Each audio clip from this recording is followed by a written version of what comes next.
Good morning all friends, অনেকদিন পর আপনাদের সঙ্গে একটা আবার ভিডিও করছি। এবার রান্না নিয়ে ভিডিও এসেছি। तो আপনারা सब केमन आছেন? गुड मॉर्निंग ऑल फ्रेंड्स, आप सब कैसे हैं? आज मैं फिर से खाना बना रही हूँ, उसका वीडियो कर रही हूँ। देखिए आप, मैं आज फिर से, आज मंडे है, मंडे का लंच लेके चली आई हूँ।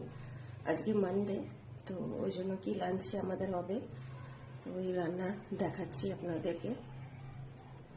কড়াই বসিয়ে দিয়েছি, তেল দিয়েছি। আজকে আমরা এই যে ট্যাংরা মাছ করব আর চিংড়ি করব।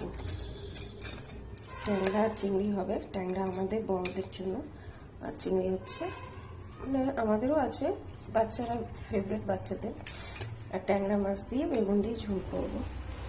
এই দেখুন আলু কেটেছি, এটা চিংড়ি মাছে দেবো আলুটা, আর ট্যাংরা মাছে বেগুন আর আলু, এই যে লম্বা লম্বা করে কাটা এটা আলু, এটা ট্যাংরা মাছের জন্য।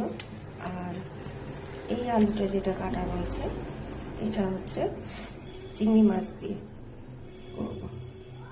তা চলুন এখন দুপুরে লাঞ্চে রান্না করা যায়। এই দেখুন ট্যাংরা মাছ করছি, ছোটো ছোটো ট্যাংরা, বেগুন দিয়ে আলু দিয়ে পাঁচফোড়ন দিয়ে খেতে ভালো লাগে। যারা ট্যাংরা মাছ ভালোবাসে একটু কমেন্টে লিখে জানাবেন। বাচ্চারা ট্যাংরা মাছ খেতে পারে না, তাই জন্য আমাদের জন্য ট্যাংরা মাছটা এটা চিংড়ি মাছ ভাজা হচ্ছে।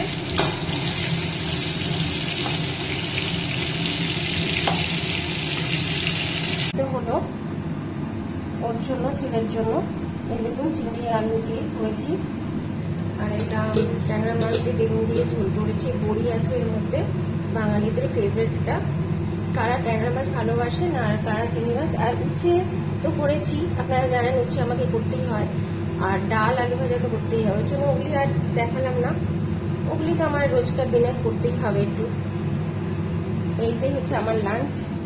Thank you so much, by.